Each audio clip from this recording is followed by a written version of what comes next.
Hi bachas, this is Vishwa Shah and you are watching my YouTube channel Career Catalyst. કેમ છો? મજામાં ને? હવે તમને એવું થતું હશે કે હજી તો અમે વેકેશન એન્જોય બી નથી કર્યું ને અમારું 11th સ્ટાર્ટ થઈ ગયું. બસ 10thની એક્ઝામ પતી એવા અમે ઘરે છીએ અને હવે 11th સ્ટાર્ટ થઈ ગયું, નથી ક્યાંય અમે ફરવા ગયા કે નથી અમે ક્યાંય એન્જોય કર્યું. તો આપણે અહીંયા એન્જોય કરીશું અને જ્યારે આપણે મળીશું ત્યારે તો બહુ એન્જોય કરીશું. હવે પહેલાં તો હું આજે તમને બાયોલોજીનું થોડું ઇન્ટ્રોડક્શન આપી દઉં. હવે તમને હું એવું પૂછું કે શું કામ તમે બાયોલોજી લીધું, એટલે અડધા મને એવું કહેશે કે મેમ મેથ્સ નહોતું આવડતું, કોમર્સ અમારે લેવું નહોતું એટલે અમે બાયોલોજી લીધું. અને બીજા મને એવું કહેશે કે ના મેમ અમારે ડૉક્ટર બનવું છે એટલે અમે બાયોલોજી લીધું. તો બાયોલોજીમાં મેડિકલ સિવાય બીજી ઘણી બધી બ્રાન્ચીસ છે, જેનું પહેલાં હું તમને ઇન્ટ્રોડક્શન આપી દઉં, પછી આપણે આગળ ચેપ્ટર ભણવાનું શરૂ કરીએ. તો સૌથી પહેલાં તો બાયોલોજી જીવ વિજ્ઞાન એટલે તમને ખબર જ છે કે કોઈ પણ જીવંત સજીવનો અભ્યાસ કરવા માટેની જે શાખા છે એને આપણે બાયોલોજી કહીએ છીએ. બાયોલોજી પોતે એક ગ્રીક શબ્દ છે જે બે શબ્દનો બનેલો છે, બાયોસ પ્લસ લોગસ. બાયોસ મતલબ કોઈ જીવંત સજીવ ને લોગસ મતલબ અભ્યાસ. એટલે બાયોલોજી એટલે જીવંત સજીવનો અભ્યાસ કરતી શાખા. બાયોલોજીમાં પણ મેં જેમ તમને હમણાં કીધું કે મેડિકલ સિવાય બીજી ઘણી બધી બ્રાન્ચીસ છે. અમુક તો તમને ખબર હશે કે હા ફાર્મસી કરી શકાય, બીએસસી કરી શકાય, ફિઝિયોથેરાપિસ્ટ કરી શકાય, BAMS કરી શકાય, ઘણું બધું કરી શકાય. પણ એવી કેટલીક બ્રાન્ચ જે કદાચ હજી સુધી તમે નહીં સાંભળી હોય એવી બ્રાન્ચીસ હું તમને કહી દઉં. સૌથી પહેલાં તો ઝૂઓલોજી. ઝૂઓલોજીને આપણે કહીએ છીએ પ્રાણીશાસ્ત્ર. પ્રાણીઓની અલગ અલગ આદતો, એમની દેહ ધર્મ વિદ્યા વિશેનો અભ્યાસ કરવાની એક શાખા જેને કહીએ છીએ ઝૂઓલોજી. બીજું છે બોટની. બોટની એટલે વનસ્પતિશાસ્ત્ર. હવે તમને થશે કે યાર શું યાર મેમ, એક તો અમારે ડૉક્ટર બનવું છે, ક્યાં અમારે વનસ્પતિશાસ્ત્ર ભણવાની જરૂર છે. તો હું તમને કહી દઉં કે વનસ્પતિમાંથી એવી ઘણી બધી વસ્તુ આપણને મળે છે અને જો એવું કંઈક તમે ફાઇન કરી દો તો તમે મિલિયોનેર બની શકો છો. યાદ કરી દો તમારી આજુબાજુથી જ neem face wash, aloe vera shampoo, turmeric cream, આ બધું શું છે? વનસ્પતિની જ નીપજ છે જેનો આપણે કોસ્મેટિકમાં ઉપયોગ કરીએ છીએ. એ સિવાય કેટલીક દવાઓ, અત્યારે તમને ખબર જ છે કે કોરોના વાયરસ માટે એલોપેથી એટલી સક્સેસફુલ સાબિત નથી થઈ જેટલી ઇમ્યુનિટી બૂસ્ટઅપ કરવા માટે આયુર્વેદિકની દવાઓ સાબિત થઈ છે.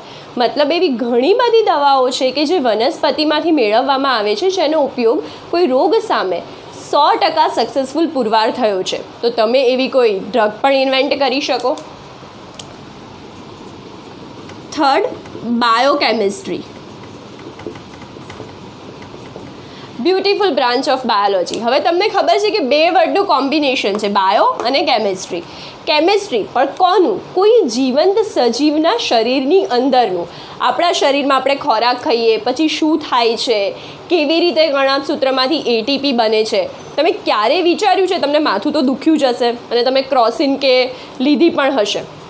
તમને એવું થયું કે કેવી રીતે આ દવાને ખબર પડે કે ના આને માથું દુખે છે, આ જ સેલ ઉપર જઈને મારે પેઇન રિલીફ કરવાનો છે, એવું કેવી રીતે શક્ય બને? યસ, બાયોકેમિસ્ટ્રી ડ્રગ ડિઝાઇન કરવા માટે કોઈ પણ સેલના સિગ્નલિંગ પાથવે, આ બધા તમને બહુ ભારે ભરખમ શબ્દો લાગતા હશે, 5-5 કિલોના, પણ ધીરે ધીરે તમને ખબર પડી જશે. મતલબ કોઈ દવા કેવી રીતે એના ચોક્કસ સ્થાન ઉપર જઈને કાર્ય કરે, કેવી રીતે કોઈ અંતઃસ્ત્રાવ તમારા શરીરના સ્પેસિફિક કોષ ઉપર કાર્ય કરે, એ બધું આપણા બોડીની અંદરનું જે કેમિસ્ટ્રી છે એ સમજવાની શાખા એટલે બાયોકેમિસ્ટ્રી. Fourth, biotechnology. નાવાડેઝ બહુ ડેવલપ બ્રાન્ચ છે આ અને રિસર્ચ માટેના બહુ જ બધા સ્કોપ છે. અત્યારે તમને ખબર છે કે કોરોના વાયરસ ચાલી રહ્યો છે, ડૉક્ટર કશું કરી શકે એમ નથી જ્યાં સુધી કોઈ સાયન્ટિસ્ટ આની વેક્સિન ના શોધી આપે. અત્યારે તમે ટીવીમાં એવી રીતે સાંભળ્યું બી હશે, રેપિડ ટેસ્ટિંગ, RT-PCR વડે ટેસ્ટિંગ. તો આ શું છે? That is biotechnology. કોઈ જીવંત સજીવનો ઉપયોગ આપણા ફાયદા માટે, કોઈ સારી નીપજ બનાવવા માટે કરવો, એને કહેવામાં આવે બાયોટેકનોલોજી. એક બેસ્ટ એક્ઝામ્પલ આપું. તમને બધાને ખબર હશે ડાયાબિટીસ, ઘરમાં હશે પણ ખરો કોઈકને. તો ડાયાબિટીસમાં ઇન્સ્યુલિનના ઇન્જેક્શન લેવા પડે. તો પહેલાંના જમાનામાં ભીડેના જમાનામાં એવું હતું કે જે ભૂંડ હોય ને ભૂંડના શરીરનું ઇન્સ્યુલિન કાઢી અને પેશન્ટને આપવામાં આવતું. તમારા મોઢા બગડી ગયા હશે કે ભૂંડનું ઇન્સ્યુલિન અમારા શરીરમાં દાખલ કરવાનું. હવે તમને ખબર જ છે કે ભૂંડ કેવી જગ્યાએ ફરતું હોય, એનું ઇન્સ્યુલિન તમારા શરીરમાં દાખલ કરવામાં આવે તો તમને ઘણા બધા રોગો થઈ શકે. તો આ બાયોટેકનોલોજીની મદદથી આપણે ઇકોલાઈ બેક્ટેરિયામાંથી ઇન્સ્યુલિન પ્રોડ્યુસ કરીએ છીએ. અત્યારે જે પેશન્ટને ઇન્સ્યુલિન આપવામાં આવે છે એ ઇકોલાઈ દ્વારા ઉત્પન્ન થતું ઇન્સ્યુલિન છે. આ તો મેં ખાલી તમને એક એક્ઝામ્પલ આપ્યું. એવી જ રીતે ફર્મેન્ટેશન ઉદ્યોગ, આખો આથવણ ઉદ્યોગ જેની અંદર આલ્કોહોલિક પીણા છે, એ બધું જ બાયોટેકનોલોજીને આભારી છે. અત્યારે જે RT-PCR થઈ રહ્યું છે, જે કોરોના વાયરસના ટેસ્ટિંગ માટે, એ પણ એક બાયોટેકનોલોજીની પદ્ધતિ છે. બીજી શાખા છે સેલ બાયોલોજી. સેલ એટલે કોષ, કોષની અંગિકા, કોષની રચનાને સમજવાની બાયોલોજીની શાખા, જેને કહેવામાં આવે છે સેલ બાયોલોજી.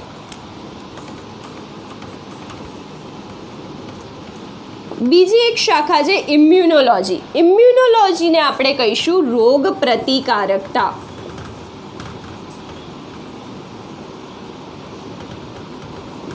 ઓકે, રોગ પ્રતિકારક વિજ્ઞાન.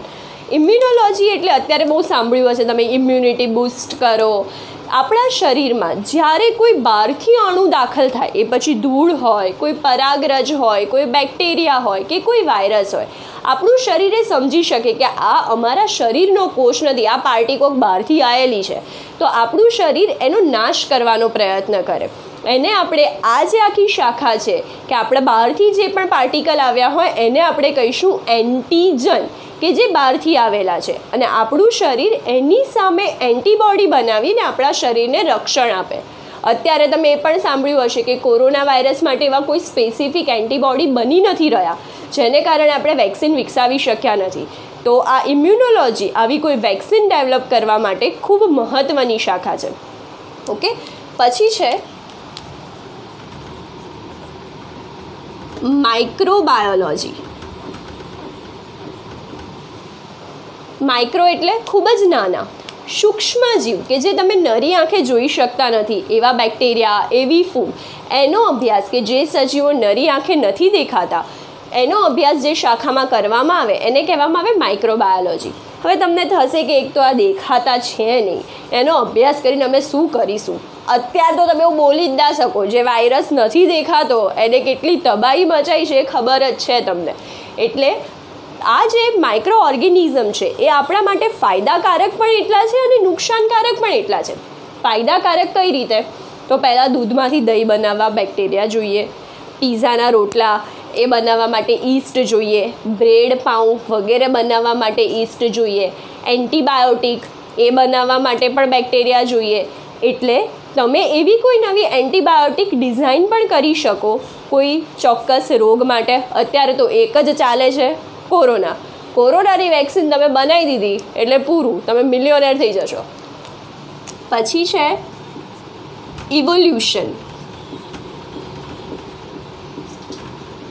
ઉદ વિકાસ. 10મામાં ભણ્યા હશો, યાદ છે? હા, ઉદ વિકાસ એટલે વાંદરામાંથી માણસ થવાની ગાથા. એટલે ટૂંકમાં જેમ જેમ પર્યાવરણ બદલાતું ગયું એમ એમ સજીવોએ પોતાના લક્ષણો બદલ્યા અને તેનામાં કોઈ વિકાસ થતો ગયો અને એક નવો જ સજીવ, એક નવી જ જાતિ અસ્તિત્વમાં આવી. એના અભ્યાસને કહેવામાં આવે છે ઇવોલ્યુશન. પછી છે બાયોફિઝિક્સ. અરે તમને થશે કે આ બાયોકેમિસ્ટ્રી આવ્યું, હવે બાયોફિઝિક્સ. તમે બધાએ, આ બહુ ઇન્ટરેસ્ટિંગ શાખા છે. ફિઝિક્સના કન્સેપ્ટનો બાયોલોજીમાં ઉપયોગ કરવામાં આવે છે. કેવી રીતે? સોનોગ્રાફી ખબર હશે તમને, પછી તમને MRI ખબર હશે, CT સ્કેન ખબર હશે, નામ તમે સાંભળ્યા હશે. સૌથી સાદામાં સાદું પેલું ડૉક્ટરનું સ્ટેથોસ્કોપ એ તો જોયું જ હશે. પછી બ્લડ પ્રેશર માપવા માટેનું સ્ફિગ્મોમોનોમીટર, ECG જેનું પિક્ચરમાં બતાવે ને તમને આમ દેખાય અને સીધી લાઈન આવે તો માણસ પૂરો.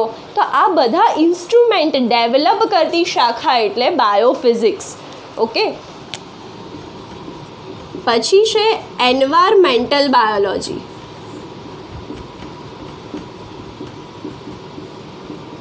એન્વાયરમેન્ટ એટલે પર્યાવરણ.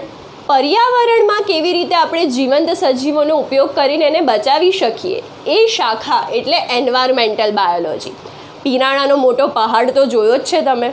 તમને ખબર છે કે આ કચરાનો નિકાલ કરે એવા કોઈ બેક્ટેરિયા આપણે ડેવલપ કરીએ તો સટાસટ આખો પહાડ સાફ થઈ જાય. ટૂંકમાં એવા કોઈ જીવંત અને એવા જીવંત સજીવો છે, એવા બેક્ટેરિયા છે કે જે તેલની ખાણ ને બધું સાફ કરવા માટે વપરાતા હોય. અત્યારે લેટેસ્ટ રિસર્ચ પ્રમાણે બાયોફ્યુઅલ પણ અવેલેબલ છે. બાયોફ્યુઅલ મતલબ જેવી રીતે તમે પેટ્રોલ ડીઝલનો ઉપયોગ કરો છો એવી રીતે કોઈ જીવંત સજીવમાંથી ઉત્પન્ન થતી નીપજનો ઉપયોગ આવી રીતે ફ્યુઅલ તરીકે કરવામાં આવે છે. એક જેટ્રોપા નામની વનસ્પતિ છે જેમાંથી નીકળેલા ઓઇલનો ઉપયોગ બાયોફ્યુઅલ તરીકે થઈ શકે એવું વૈજ્ઞાનિકો માને છે. એટલે આ પણ પર્યાવરણને બચાવવા માટે સજીવોનો ઉપયોગ કરતી એક શાખા દેટ ઇઝ એન્વાયરમેન્ટલ બાયોલોજી. અને પછીથી તો સૌથી રજનીકાંત શાખા છે આ જીનેટિક્સ. જીનેટિક્સ વગર કશું જ શક્ય નથી. જનીન વિદ્યા. અત્યારે તમને ખબર છે કે ગુજરાતમાં કોરોનાનો જીનોમ મતલબ એના ડીએનએમાં નાઇટ્રોજન બેઝ કેવી રીતે કઈ લાઇનમાં ગોઠવાયેલા છે એ શોધવામાં આવ્યું. તો સોશિયલ મીડિયા પર તમે જોયું હશે, લોકો આમ પ્રાઉડલી કહેતા હતા કે હા, ગુજરાતમાં કોરોનાનું જીનોમ સિક્વન્સિંગ થઈ ગયું છે. મતલબ ડીએનએથી આરએનએથી તમે બધા પરિચિત છો. ચલો આરએનએ જવા દો, ડીએનએથી તો તમે બધા પરિચિત જ છો. તો એ ડીએનએમાં જે માહિતી છે એ માહિતી જાણવા માટે એની અંદર કોઈ ફેરફાર છે કે કેમ, શું કામ આ ફેરફાર છે, એનો અભ્યાસ કરતી એક શાખા એટલે જીનેટિક્સ. ઓકે, ડ્રગ ડેવલપ કરવા માટે જીનેટિક્સ અને બાયોકેમિસ્ટ્રી આ બંને શાખાની ખૂબ જ જરૂર પડે. એના વગર કોઈ ડૉક્ટર પણ ડ્રગ ડિઝાઇન કરી શકે નહીં. ઓકે, તો આ હતી બેઝિક શાખા.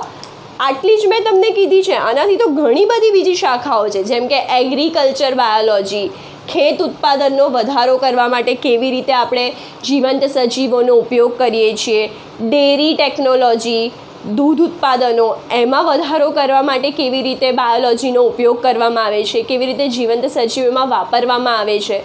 આટલી શાખાઓ બાયોલોજીની આ ઘણી બેઝિક છે. એના સિવાય બાયો ઇન્ફોર્મેટિક્સ, બાયો સ્ટેટિસ્ટિક્સ એમ ઘણી બધી સ્પેશિયલાઇઝ્ડ બ્રાન્ચીસ જોવા મળે છે. એટલે હવે તમને કોઈ પૂછે કે બાયોલોજીમાં તો સ્કોપ નથી, ખાલી મેડિકલમાં ના મળે તો ફાર્મસી નહીંતર બીએસસી કરવું પડે, કોઈ વેલ્યુ નથી. તો ધ્યાન રાખજો, બાયોલોજી ઘણી ઘણી ઘણી વિશાળ ઓપોર્ચ્યુનિટીઝ આપે છે. ઓકે, ચલો નેક્સ્ટ ચેપ્ટર આગળ સ્ટાર્ટ કરતાં પહેલાં હું તમને કહી દઉં 11thનું થોડું બ્રીફ ઇન્ટ્રોડક્શન આપી દઉં કે 11thમાં તમારે ટોટલ 22 ચેપ્ટર્સ ભણવાના છે. ટોટલ 5 યુનિટ છે. બધાનો બેઝ તમે 6 to 10 સ્ટાન્ડર્ડમાં સાયન્સમાં ભણીને આવ્યા છો. તો પહેલું યુનિટ છે સજીવોમાં વિવિધતા, જેમાં વનસ્પતિ વર્ગીકરણ, પ્રાણી વર્ગીકરણ વગેરે ભણવાનું છે આપણે, જે તમે ઓલરેડી 9thમાં ભણીને આવ્યા છો. સેકન્ડ યુનિટ છે વનસ્પતિ અને પ્રાણીઓમાં રચનાકીય આયોજન, મતલબ વનસ્પતિ પેશી, પ્રાણી પેશી. તમને થશે હા યાર આ બી ભણી રહ્યા છીએ. પછી થોડું વધારે ઇન્ટરેસ્ટિંગ અળસિયું, વંદો અને દેડકો એની બધા જ તંત્ર, પાચન તંત્ર, ઉત્સર્જન તંત્ર, પ્રજનન તંત્ર, ચેતાતંત્ર વગેરે આપણે ડિટેલમાં ભણવાનું છે. થર્ડ યુનિટ સૌથી ઇન્ટરેસ્ટિંગ કોષ વિશે ભણવાનું છે. કોષની અંગિકાઓ વિશે, કોષની અંદર રહેલા જૈવિક અણુઓ વિશે, અને પછી શા માટે કોષ વિભાજન પામે અને કોષ વિભાજન કેવી રીતે પામે એ ભણીશું. પછી છે ફોર્થ યુનિટ દેટ ઇઝ વનસ્પતિ દેહ ધર્મ વિદ્યા. વનસ્પતિની અંદર પ્રકાશ સંશ્લેષણ કેવી રીતે થાય, વૃદ્ધિ વિકાસ કેવી રીતે થાય, એ જલવાહક દ્વારા પાણીનું વહન કેવી રીતે કરે, મૂળમાંથી પાણી કેવી રીતે શોષે વગેરે આપણે ડિટેલમાં ભણીશું. અને યુનિટ 5 સ્ટુડન્ટનું સૌથી ફેવરેટ મનુષ્ય દેહ ધર્મ વિદ્યા. આપણા શરીરના બધા જ તંત્ર, પાચન તંત્ર, ઉત્સર્જન તંત્ર, શ્વસન તંત્ર, રુધિરાભિસરણ તંત્ર, કંકાલ તંત્ર, 206 અસ્થિ છે ખબર છે, મુન્નાભાઈ MBBSમાં જોયું છે આપણે, પણ એ 206 અસ્થિઓના નામ, બધા સાંધા, ચેતાતંત્ર, અંતઃસ્ત્રાવી તંત્ર બધું આપણે ભણવાનું છે 11thમાં. હવે નીટનું તમને થોડું કહી દઉં કે કેવી રીતે અને કેટલું વેટેજ છે બાયોલોજીનું. લગભગ તો તમને આઈડિયા હશે જ તો નીટ ટોટલ તમારે 720 માર્ક્સની રહેશે, જેમાં 360 માર્ક્સ બાયોલોજી અને 360 માર્ક્સ ફિઝિક્સ પ્લસ કેમિસ્ટ્રી.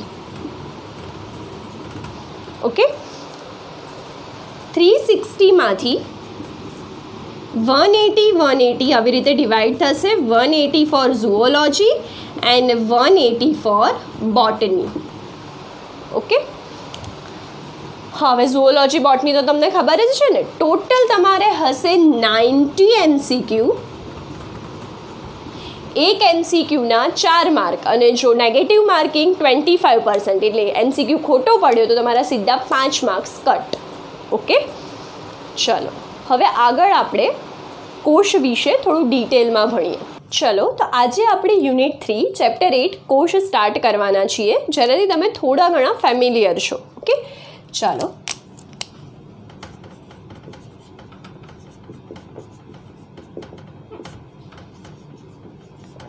જેવી રીતે તમે જાણો જ છો કે કોષ એ સજીવનો રચનાત્મક અને ક્રિયાત્મક એકમ છે. હું તમને પહેલો સવાલ એ પૂછીશ કે શું કામ કોષને સજીવનો રચનાત્મક અને ક્રિયાત્મક એકમ કહેવાય છે? તમે કહેશો કે મેમ, બધા સજીવનું શરીર કોષનું બનેલું હોય તો સ્વાભાવિક છે કે કોષ એ સજીવના શરીરનો રચનાત્મક એકમ છે, પણ ક્રિયાત્મક એકમ કઈ રીતે? તો તમને ખબર છે કે કોષની સંખ્યાને આધારે આપણે સજીવોને 2 પ્રકારમાં વર્ગીકૃત કરી શકીએ. એક છે એકકોષી સજીવ, જે નામથી ખબર પડે કે જેનું શરીર ફક્ત એક જ કોષનું બનેલું છે, અને બીજા છે બહુકોષી સજીવ, કે જેનું શરીર એક કરતાં વધારે કોષોનું બનેલું છે, જેવા કે આપણે. એકકોષી સજીવમાં અમીબા, પેરામીશિયમ, બેક્ટેરિયા વગેરેનો સમાવેશ થાય, અને બહુકોષી સજીવમાં વનસ્પતિ અને પ્રાણી. ઓકે, તો હવે હું તમને એક રીઝન આપું કે શા માટે આપણે કોષને સજીવનો રચનાત્મક અને ક્રિયાત્મક એકમ કહીએ છીએ. તો આ એકકોષી સજીવો વિશે વિચારો. તમે સ્લીપરવાળું પેરામીશિયમ પણ જોયું છે ને ખોટા પગવાળું અમીબા બી જોયું છે.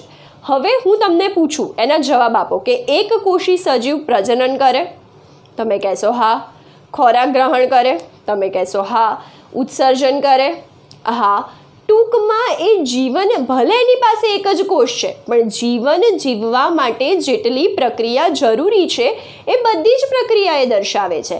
એનો મતલબ કે કોષ તમારું છોટા પેકેટ બડા ધમાકા છે. એટલે કોષ પાસે એવી કેપેસિટી છે કે કોષ એ સ્વતંત્ર અસ્તિત્વ ધરાવી શકે. અને કોષ એ સ્વતંત્ર અસ્તિત્વ ધરાવી શકે માટે એવા સજીવ કે જેની પાસે એક જ કોષ છે એ પણ સ્વતંત્ર અસ્તિત્વ ધરાવી શકે. અને બીજું, કોષ એ જીવન જરૂરી બધા જ કાર્ય કરી શકે,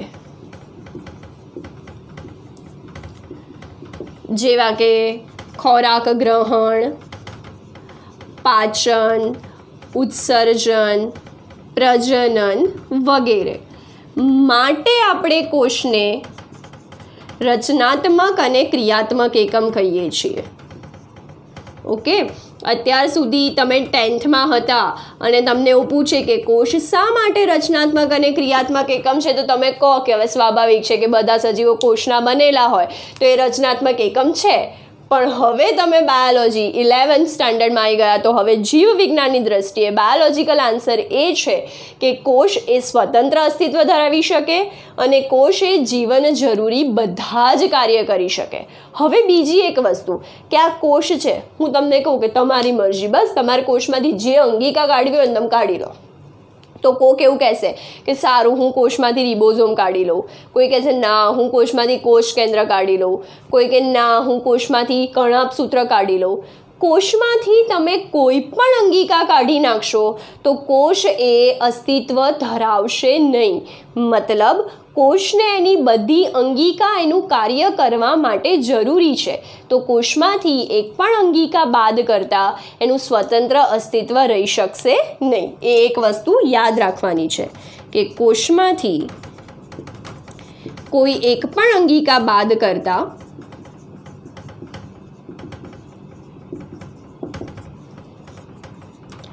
તે સ્વતંત્ર અસ્તિત્વ ધરાવી શકે નહીં.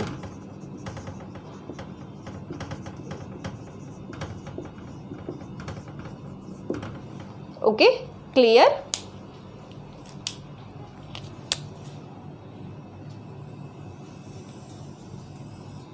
ચલો હવે આપણે જોઈએ કે આ કોષની અંદર કેટલા વૈજ્ઞાનિકોનો ફાળો આપ્યો છે. તમારી 11-12માં સૌથી હાઈએસ્ટ સાયન્ટિસ્ટ એક તો સેલ બાયોલોજી અને બીજા જીનેટિક્સમાં આવશે.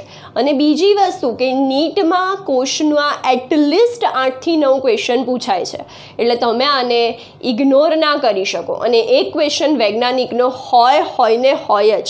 તો સૌથી પહેલાં જેને માઇક્રોસ્કોપની શોધ કરી તો જેન્સન, જેને સૂક્ષ્મદર્શક યંત્રની શોધ કરી. હવે તમને ખબર છે કે જો માઇક્રોસ્કોપ ના હોત તો તમે કોષ જોઈ જ ના શક્યા હોત, કારણ કે કોષ એ નરી આંખે દેખાતો નથી. ગેલેલિયોએ પછી એમાં થોડા મોડિફિકેશન કર્યા. પછી એક વૈજ્ઞાનિક આવ્યો, એ છે રોબર્ટ હુક, જેને કોર્કના વૃક્ષની છાલના કોષનો અભ્યાસ કર્યો. અને આ રોબર્ટ હુકે જ સેલ એવું નામ આપ્યું. સેલનો મતલબ થાય કમ્પાર્ટમેન્ટ. એને એક ખાનાવાળી રચના જોઈતી અને એને જોયું કે આ નાના નાના ખાના છે, દરેક ખાના એ ઇન્ડિવિજ્યુઅલ કમ્પાર્ટમેન્ટ તરીકે વર્તે છે, માટે એને સેલ નામ આપ્યું. પછીથી એક વૈજ્ઞાનિક છે એન્ટોવાન લ્યુવનહોક, જેને જીવંત કોષ જોયો. આ જે રોબર્ટ હુક છે એને મૃત કોષ, વૃક્ષના ઝાડની છાલના કોષો મૃત હોય એને મૃત કોષનો અભ્યાસ કર્યો. અને લ્યુવનહોકે જીવંત કોષનો અભ્યાસ કર્યો. એને કયા કયા કોષ નિહાળ્યા? એક તો આરબીસી, યસ એટલે કે રક્તકણ,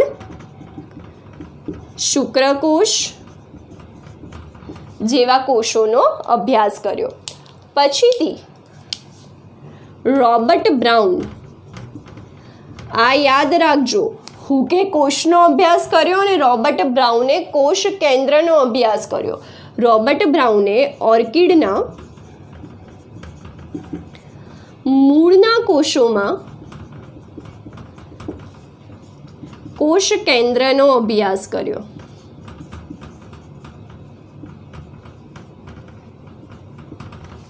ઓકે, આટલા વૈજ્ઞાનિકોનો ફાળો તમારે યાદ રાખવાનો છે. જેન્સન, જેને સૂક્ષ્મદર્શક યંત્રની શોધ કરી. રોબર્ટ હુક, જેને કોર્કના ઝાડના છાલના કોષનો અભ્યાસ કર્યો. લ્યુવનહોક, જેને જીવંત કોષનો અભ્યાસ કર્યો. રોબર્ટ બ્રાઉન, જેને ઓર્કિડના મૂળના કોષોમાં કોષ કેન્દ્રનો અભ્યાસ કર્યો. બીજું ફક્ત તમારી જાણકારી માટે છે, ઇલેક્ટ્રોન માઇક્રોસ્કોપ. અત્યારે કોષની કોઈ પણ અંગિકાનો અભ્યાસ કરવો હોય તો તમારી સ્કૂલમાં તમે જેમાં ગાલના કોષો અને ડુંગળીના કોષો જોયા હતા એમાં તમે ના કરી શકો. એક સ્પેસિફિક માઇક્રોસ્કોપ, એને કહેવાય ઇલેક્ટ્રોન માઇક્રોસ્કોપ. એ ઇલેક્ટ્રોન માઇક્રોસ્કોપની શોધ નોલ અને રાસ્કા નામના વૈજ્ઞાનિકે કરી હતી. ઇલેક્ટ્રોન માઇક્રોસ્કોપ નોલ અને રાસ્કા 1973માં આ બે વૈજ્ઞાનિકે ઇલેક્ટ્રોન માઇક્રોસ્કોપ શોધ્યું, જેને કારણે કોષમાંની અંગિકાનો અભ્યાસ સરળ બન્યો.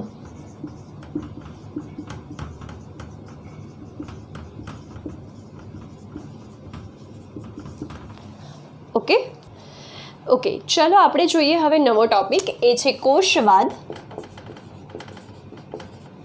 બે વૈજ્ઞાનિકે આપ્યો હતો. એક છે જર્મનીના વનસ્પતિશાસ્ત્રી મેથિયસ સ્લીડન અને બીજા છે બ્રિટિશના પ્રાણીશાસ્ત્રી થિયોડોર શ્વોન. કે આ બંને વૈજ્ઞાનિકોએ ભેગા થઈ અને કોષવાદ આપ્યો હતો. મેથિયસ સ્લીડનના મત અનુસાર તેમને એવું જોયું, વનસ્પતિ શાસ્ત્રી હતા એટલે વનસ્પતિનો અભ્યાસ કર્યો અને જોયું કે વનસ્પતિના કોષો ભેગા મળી પેશી બનાવે છે. વનસ્પતિના કોષો ભેગા મળીને શું બનાવે છે? પેશી બનાવે છે. હવે તમને ખબર છે કે પેશી એટલે શું? પેશી એટલે એક સરખી રચના, એક સરખું કાર્ય અને સરખા ઉત્પત્તિ સ્થાન ધરાવતા કોષોનો સમૂહ.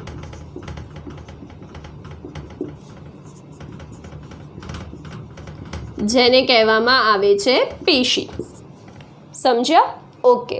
તો જર્મનીના વનસ્પતિશાસ્ત્રી મેથિયસ લીડને કહ્યું કે કોષો ભેગા મળીને પેશી બનાવે છે, અને બ્રિટિશના પ્રાણીશાસ્ત્રી જે હતા થિયોડોર શ્વોન, એમને જણાવ્યું કે પ્રાણી કોષમાં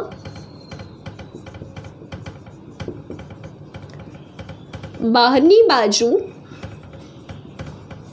એક પાતળું પટલ આવેલું છે,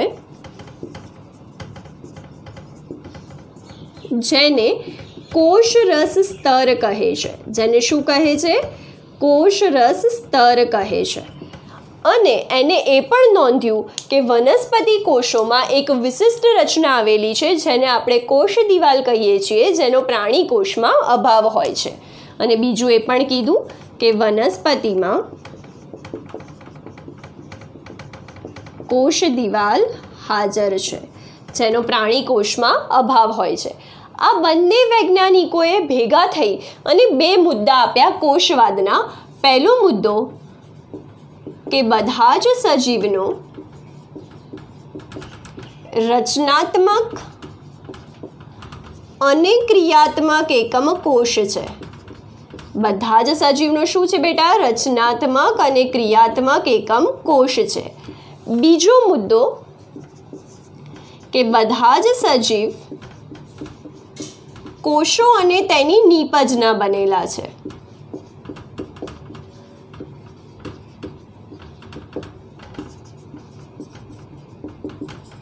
ઓકે.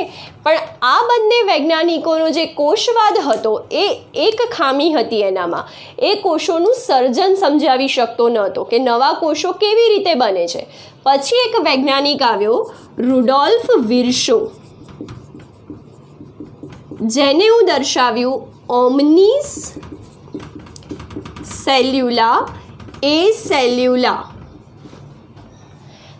ઓમ્નિસ સેલ્યુલા એ સેલ્યુલા મતલબ એ કોષને બૂમો નથી પાડતો. આનો મતલબ થાય છે કે નવા કોષોનું સર્જન પૂર્વ અસ્તિત્વ ધરાવતા કોષોમાંથી જ થાય છે. નવા કોષોનું સર્જન પૂર્વ અસ્તિત્વ ધરાવતા કોષોમાંથી થાય છે. એટલે અત્યારે આપણે કોષવાદના 3 મુદ્દા છે. 2 મુદ્દા જે સ્લીડન અને શ્વોને આપ્યા હતા કે બધા જ સજીવનો રચનાત્મક અને ક્રિયાત્મક એકમ કોષ છે, અને બધા જ સજીવો કોષો અને તેની નીપજના બનેલા છે. અને ત્યારબાદ તેમાં ઉમેરો થયો જેને આપણે આધુનિક કોષવાદ કહીએ છીએ, જે રુડોલ્ફ વિર્શોએ જેમાં એક સ્ટેટમેન્ટ એડ કર્યું. એ સ્ટેટમેન્ટ છે નવા કોષોનું સર્જન પૂર્વ અસ્તિત્વ ધરાવતા કોષોમાંથી જ થાય છે. પણ એવા કેટલાક સજીવો છે જે કોષવાદને અનુસરતા નથી. મોટાભાગના બધા જ સજીવો કોષવાદને અનુસરે છે. ફક્ત વાયરસ, વિરોઇડ્સ અને પ્રિયોન એ કોષવાદ અનુસરતા નથી. કેમ? કારણ કે આમાંથી એક પણ પાસે કોષ નથી, છતાં પણ યજમાનની અંદર રહીને એ જીવંત રહી શકે છે. અત્યારે તો લેટેસ્ટ એક્ઝામ્પલ છે જ કોરોના વાયરસ. વાયરસ એ એવો સજીવ છે જે આરએનએ અથવા ડીએનએ અને પ્રોટીનનું બનેલું હોય. વિરોઇડ્સ ફક્ત આરએનએ ધરાવે અને પ્રિયોન ફક્ત પ્રોટીન ધરાવે. ઓકે, આ ત્રણ સજીવ કોષ ધરાવતા નથી.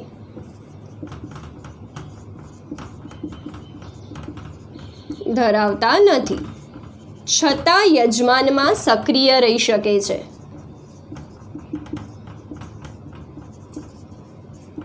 આ એક એનો અપવાદ છે જે નીટમાં પૂછાઈ ગયું છે કે નીચેનામાંથી કયો સજીવ કોષવાદ અનુસરતો નથી. તો આ ત્રણમાંથી કોઈ પણ એક, અને જો ત્રણે ત્રણ આપ્યા હોય તો ઉપરોક્ત બધા જ. ઓકે, એ સિવાય બીજા કેટલાક લેટેસ્ટ સેલ થિયરી એટલે કે કોષવાદના મુદ્દા છે કે કોષની કોઈ પણ પટલમય અંગિકા કોષની બહાર અસ્તિત્વ ધરાવી શકે નહીં. એ કોષની અંદર હોય તો જ કાર્ય કરી શકે, કોષની બહાર કાર્ય કરી શકે નહીં. અને બીજું, કોષનું સંપૂર્ણ નિયંત્રણ એ ડીએનએ હેઠળ થાય છે. તમને એ તો ખબર જ છે કે કોષમાં એનું નિયામકી કેન્દ્ર કોષ કેન્દ્ર છે. કેમ? કારણ કે કોષ કેન્દ્ર ડીએનએ ધરાવે છે, જેને લીધે એ કોષનું નિયંત્રણ કરી શકે છે. તો આજે ફર્સ્ટ લેક્ચર છે તો આપણે થોડું આટલું રાખીએ, કોષનો બેઝિક ઇન્ટ્રોડક્શન અને કોષવાદ. નેક્સ્ટ લેક્ચરમાં આપણે કોષના પ્રકાર, આદિકોષ કેન્દ્રિક કોષ, સુકોષ કેન્દ્રિક કોષ તો તમને ખબર જ છે. એ સિવાય બીજા બે પ્રકાર, એકેરિયોટિક સેલ અને મેઝોકેરિયોટિક સેલ વિશે પણ ભણીશું અને કોષનું વિહંગાવલોકન કરી અને આદિકોષ કેન્દ્રિક કોષ સ્ટાર્ટ કરીશું.